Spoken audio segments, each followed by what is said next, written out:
नमस्कार दोस्तों, मैं अतुल तिवारी आप सबका एक बार फिर से स्वागत करता हूं अपने YouTube चैनल जिसका नाम है प्रीमियर आधार IAS एकेडमी। फिर से आपके सामने उपस्थित हूं 16 मई की समसामयिकी घटनाओं के साथ। आज हम चर्चा करने वाले हैं कि 16 मई की क्या समसामयिकी घटनाएं हैं जो हमारी परीक्षा की दृष्टि से महत्वपूर्ण हो सकती है। तो चलिए लेक्चर को बिना देरी के स्टार्ट करते हैं। आप लोग चैनल देख तो रहे हैं लेकिन इसको सब्सक्राइब नहीं कर रहे हैं, तो इसको सब्सक्राइब कर लीजिए, ज़्यादा से ज़्यादा शेयर कीजिए, कमेंट कीजिए ताकि मैं आपसे जुड़ सकूं, आपके डाउट सॉल्व कर सकूं और आपके फीडबैक जान सकूं कि आपको कैसा लग रहा है। लास्ट वीडियो में अच्छी बात ये थी कि कुछ लोगों ने कमेंट तो किया लेकिन ज़्यादातर लोगों ने वीडियो देखा और देख के फिर चले गए। तो ऐसे मत करिए, कम से कम आप अपनी उस उपस्थिति मुझे बताइए कि हाँ आप देख रहे हैं, ठीक है। तो चलिए शुरू करते हैं सेशन को और पहली घटना देखते हैं आज की क्या है समसामयिकी घटनाओं में। पहला ये देख रहे हैं हम, छत्तीसगढ़ सरकार ने ई श्रम साथी ऐप लॉन्च किया हुआ है। क्या है इसके बारे में हम समझते हैं। ये एक मोबाइल ऐप है, ई श्रम साथी मोबाइल ऐप, जिसको 25 मई 2026 में लॉन्च किया गया है छत्तीसगढ़ शासन के द्वारा। यह एक डिजिटल मंच है जो मुख्य रूप से जो निर्माण श्रमिक हैं उनको रोजगार और सरकारी योजनाओं से जोड़ने का काम करता है। यह एक डिजिटल लेबर चौक के रूप में कार्य करता है। जैसे कि आपने देखा होगा कि कभी भी लेबर्स को जहां से उठाते हैं, जिनके पास काम रहता है लेबर्स के लिए, वो किसी चौक पे इकट्ठा हो जाते हैं, लेबर चौक पे, और वहां से उनको एक एक करके ले जाया जाता है। इसी प्रकार से इस योजना के लिए भी क्या बनाया गया, डिजिटल लेबर चौक के रूप में कार्य करता है, जो कि श्रमिकों को बिना बिचौलियों के काम दिलाने और उनके कौशल के अनुसार रोजगार के अवसर खोजने में मदद करता है। मतलब इसमें किसी को भी अब काम चाहिए होगा किसी लेबर से, तो वहाँ रजिस्टर कर देगा और वो लेबर अपने मनपसंद से उस काम को सेलेक्ट कर पाएगा। इस प्रकार का ये ऐप है, मोबाइल पे चलेगा, ऐप है, ऑब्वियस सी बात है कि मोबाइल पर रन करेगा, जिससे आप अपने पसंद के काम को स्क्रॉल करके आप उस पसंद के काम को सेलेक्ट कर सकते हैं और उस व्यक्ति से बात करते हैं जिसको आपकी ज़रूरत है। जिससे जो बिचौलिए होते थे, जो कि ये दो लोगों के बीच में काम करते थे और बदले में कुछ कमीशन ले लेते थे, अब वो समाप्त हो जाएगा। तो ये बहुत अच्छी पहल है छत्तीसगढ़ सरकार की, जिसको ई श्रम साथी ऐप के नाम से जाना जा रहा है। इसकी क्या क्या विशेषताएं हैं।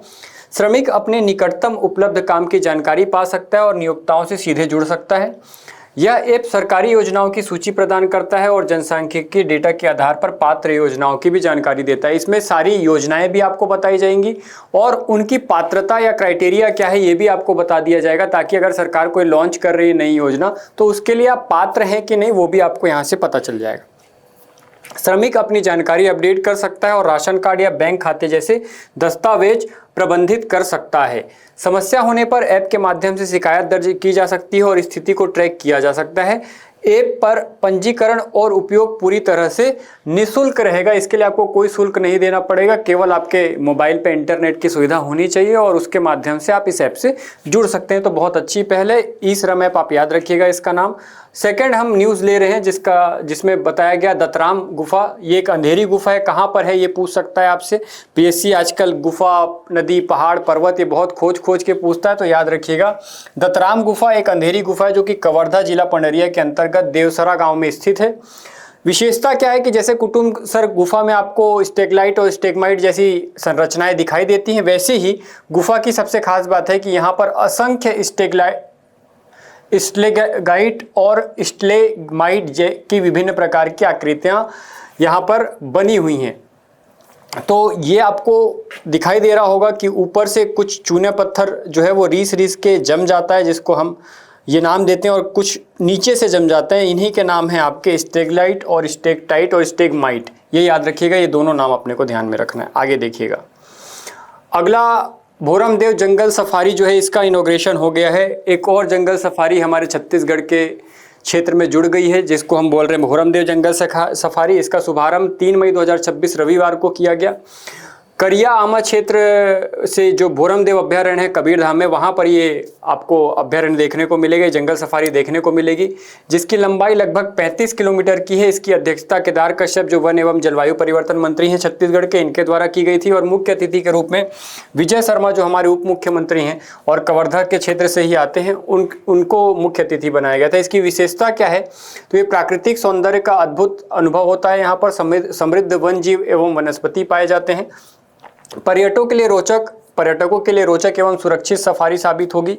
पर्यावरण संरक्षण के साथ साथ स्थानीय लोगों को रोजगार भी उपलब्ध होगा इससे। और ये छत्तीसगढ़ का दूसरा जंगल सफारी है। पहला जंगल सफारी रायपुर में बन चुका है, आपको पता है, जो कि मानव निर्मित एशिया का सबसे बड़ा जंगल सफारी कहा जाता है। और दूसरा अभी प्रस्तावित है जंगल सफारी, जो बनने के बाद एशिया का सबसे बड़ा मानव निर्मित जंगल सफारी होगा, जिसको हम देखे थे नंदिनी खुंदनी माइंस के रूप में।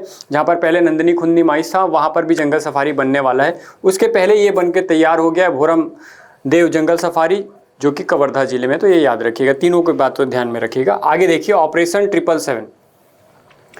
ऑपरेशन 777 वर्ष 2025 में प्रारंभ। इस रणनीतिक योजना का उद्देश्य भारतीय मूल की स्वायत्त युद्ध प्रणालियों के निर्माण, एकीकरण, तैनाती के लिए वैश्विक साझेदारी विकसित करना है। इस योजना के तहत 7 महाद्वीपों और 77 देशों में सहयोग नेटवर्क बनाने का लक्ष्य रखा गया है। भारत ने flying wedge defence and aerospace ने घोषणा की कि इसके तहत काल भैरव आई कॉम्बैट एयरक्राफ्ट का निर्माण अब पुर्तगाल में किया जाएगा। काल भैरव एक मीडियम एल्टीट्यूड लॉन्ग एंड्योरेंस यानी मेल श्रेणी का स्वायत्त कॉम्बैट एयरक्राफ्ट है, जो आपको ये दिखाई दे रहा है। ये जो है एयर कॉम्बैट एक एयरक्राफ्ट है जो कॉम्बैट करता है, ठीक है। इसकी घोषित उड़ान सीमा लगभग 3000 किलोमीटर है, जो 30 घंटे से अधिक समय तक लगातार उड़ान भर सकता है। इसी में आपका कौन सहयोग करने वाला है? हमको पुर्तगाल सहयोग करने वाला है। तो ये याद रखिएगा कि ये क्या है, ऑपरेशन 777, जिसमें हम 77 देशों को और 7 महाद्वीपों को जोड़ने का प्लान कर रहे हैं। तो ये ध्यान रखिएगा, काफ़ी इंपॉर्टेंट न्यूज़ है। और इसका नाम याद रखिएगा कि इसको क्या बोला जा रहा है, काल भैरव। यहाँ पर भी आप देखोगे काल भैरव E2A2 ऐसा लिखा हुआ दिखाई दे रहा है। तो यही है आपका काल भैरव, जो हमारे लिए काफ़ी महत्वपूर्ण होने वाला है, क्योंकि हमको इस कार्य में भी आत्मनिर्भरता हासिल करनी है। आगे देखते हैं, नेक्स्ट न्यूज़ ले रहे हैं। 6वीं federation cup mixed netball championship 2026 का आयोजन हुआ, जो कि 8 से 10 मई 2026 को हुआ। इसका आयोजन स्थल ALE Narendra GMMC sport complex Golipura Hyderabad में हुआ। आप केवल हैदराबाद भी याद रखेंगे तो काम बन जाएगा। 6वीं federation cup mixed netball championship थी, जिसमें छत्तीसगढ़ की टीम ने फाइनल तक का सफर तय किया और शानदार प्रदर्शन करते हुए रजत पदक हासिल किया है। क्योंकि छत्तीसगढ़ की न्यूज़ है तो ज़्यादा इंपॉर्टेंट है। उपलब्धि क्या थी कि छत्तीसगढ़ के खिलाड़ियों ने राष्ट्रीय स्तर की इस प्रतियोगिता में उप विजेता बनकर प्रदेश का नाम रोशन किया है।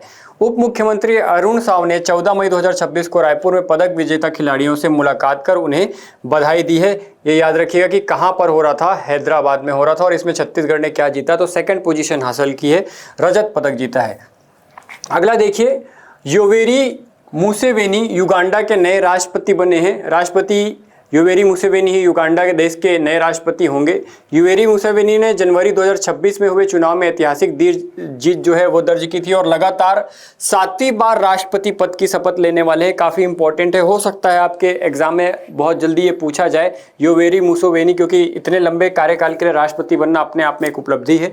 तो 7वीं बार ये राष्ट्रपति पद की शपथ लेने वाले हैं। इनका कार्यकाल देखें तो 1986 से ये सत्ता में है और अब वे अपने 40वें वर्ष से अधिक समय तक सेवा कर चुके हैं, ठीक है। चुनाव 2026 देखें तो 81 वर्षीय मुसेवेनी को 70% से अधिक मत प्राप्त हुए, मतलब अभी भी जनता का समर्थन इनके पास है।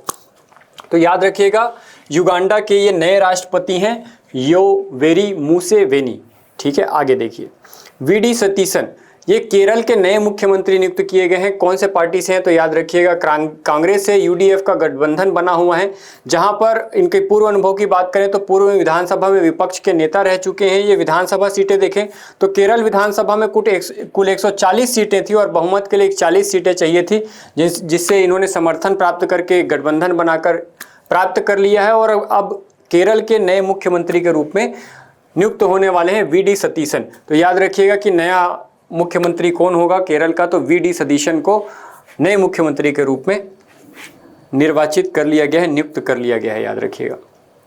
अगला न्यूज़ देखेंगे, zero gap microbial electrosynthesis reactor. Zero gap microbial electrosynthesis MES reactor एक उन्नत बायो इलेक्ट्रोकेमिकल सिस्टम है जो कि सीधे बिजली का उपयोग करके सूक्ष्म जीवों के माध्यम से कार्बन डाइऑक्साइड को उपयोगी रसायनों में बदल देता है। इसमें जो कार्बन डाइऑक्साइड है जैसे कि ईंधन में बदल देगा, प्लास्टिक में बदल देगा, जिससे इसका रीयूज किया जा सके। इसकी विशेषता क्या है, जीरो गैप डिज़ाइन। इस रिएक्टर में नोड और कैथोड के बीच की दूरी को ना के बराबर रखा जाता है। इससे आयनिक प्रतिरोध, आयनिक रेजिस्टेंस बहुत कम हो जाता है, जिससे ऊर्जा की खपत घटती है और उत्पादन क्षमता बढ़ने लगती है। माइक्रोबियल इलेक्ट्रोसिंथेसिस क्या है? तो इसमें कैथोड पर इलेक्ट्रोएक्टिव बैक्टीरिया का उपयोग किया जाता है, जो सीधे कैथोड से इलेक्ट्रॉन को लेकर कार्बन डाइऑक्साइड को कार्बनिक यौगिक में अपचयित कर देता है, रिड्यूस कर देता है। इसमें कैथोड पर होने वाली यह रेडॉक्स प्रतिक्रिया कार्बन कैप्चर और उपयोग का एक प्रभावी तरीका है। इससे क्या फायदे होंगे तो आपको बताएं। कम ऊर्जा खपत होगी, शून्य अंतर के कारण प्रोटॉन का स्थानांतरण बहुत कुशल होता है और उच्च उत्पादकता है। सूक्ष्मजीवियों को सीधे इलेक्ट्रॉन मिलने के कारण वे तेजी से रसायनों का संश्लेषण करते हैं। और कार्बन डाइऑक्साइड हमारे लिए ऑलरेडी बहुत बड़ी चुनौती है, तो इसके लिए हमने एक नई तकनीक खोज ली है, जिसे हम जीरो गैप डिज़ाइन बोल रहे हैं, zero gap microbial electrosynthesis reactor. तो इसके माध्यम से हम अब क्या कर पाएंगे, कार्बन डाइऑक्साइड को उपयोगी रसायनों में बदल पाएंगे, याद रखिएगा। अगली न्यूज़ हमारे सामने है। भारतीय वुशु खिलाड़ी अपर्णा दाहिया सांडा विश्व कप में स्वर्ण पदक जीत चुकी हैं।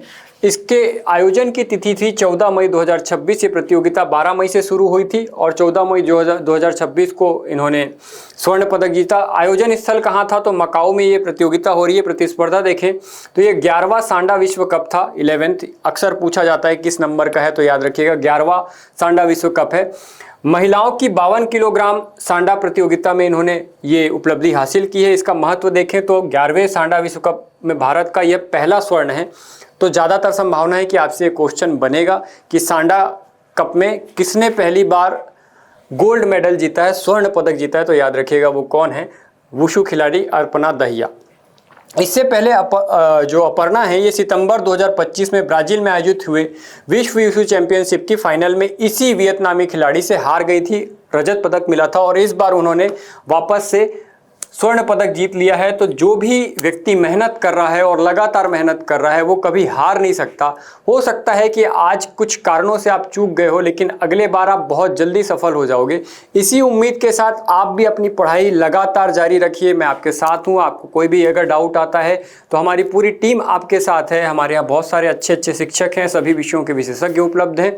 आप अगर हमसे जुड़कर काम करना चाहते हैं तो आप हमारे कोचिंग में विजिट कर सकते हैं, जो कि है पुराना हाई कोर्ट के सामने। यहाँ पर प्रीमियर एकेडमी की कोचिंग चलती है, जहाँ पर आप यूपीएससी से लेके सीजीपीएससी, व्यापम, एसएससी, रेलवे जैसे विभिन्न प्रतियोगी परीक्षाओं की तैयारियाँ कर सकते हैं। और हमारे संस्थान से ना केवल आप तैयारी कर सकते हैं, बल्कि हमारे संस्थान की बहुत सारी बुक भी पब्लिश होते रहती हैं समय समय पर, हर विषय से संबंधित। और करंट अफेयर्स की बुक तो अब हर महीने ही आपको मिलने वाली है।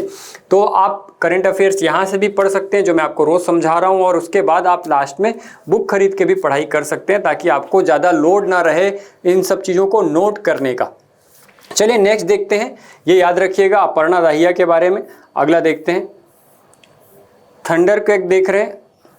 थंडर स्क्वेल या आंधी तूफान 13 से 14 मई 2026 को उत्तर प्रदेश में आए भीषण थंडर स्क्वाल ने भारी तबाही मचाई है, जिससे 79 से अधिक लोगों की जान चली गई थी। यह एक प्रकार का आंधी तूफान है। आपसे पूछ सकता है कि ये क्या है, थंडर स्क्वाल क्या है? तो याद रखिएगा आंधी तूफान है, जो भीषण गर्मी के बाद तेज हवा और गरज चमक के साथ आता है।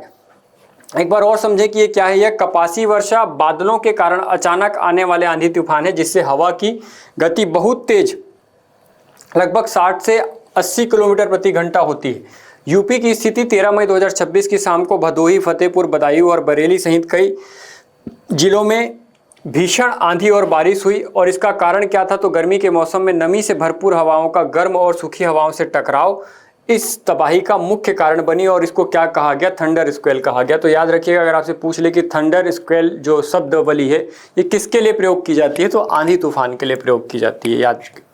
आगे देखिए, आईपी कैटलिस्ट पहल भारत सरकार द्वारा शुरू की गई एक महत्वपूर्ण योजना है, जो कि इलेक्ट्रॉनिक और आईटी के क्षेत्र में शोध, पेटेंट और उनके व्यावसायिक उपयोग के बीच की खाई को कम करती है। इसका उद्देश्य अनुसंधान और बौद्धिक संपदा के निर्माण को लेकर प्रौद्योगिकी हस्तांतरण और बाजार में उत्पाद को उतारने तक संपूर्ण नवाचार जीवन चक्र को समर्थन देना है। वित्त वर्ष 2025-26 में पेटेंट फाइलिंग में 52% की वृद्धि दर्ज की गई है। तो याद रखिएगा आईपी कैपिटल पहल क्या है, आपसे पूछ सकता है। वैसे लेस इंपॉर्टेंट चीज़ें हैं, बहुत ज़्यादा इंपॉर्टेंट नहीं है, तो आप इसको इग्नोर भी कर सकते हैं। आगे देखिए, ये कुछ पुस्तकें हैं जो हमारे संस्थान के द्वारा छापी गई हैं, संविधान का सॉल्व पेपर मिल जाएगा आपको, भारत एवं विश्व के भूगोल का सॉल्व पेपर मिल जाएगा, भारतीय इतिहास का सॉल्व पेपर मिल जाएगा, छत्तीसगढ़ का सॉल्व पेपर मिल जाएगा और अभी हाल ही में प्रकाशित 2025-26 का इकोनॉमी सर्वे और बजट भी आपको मार्केट में अवेलेबल मिल जाएगा।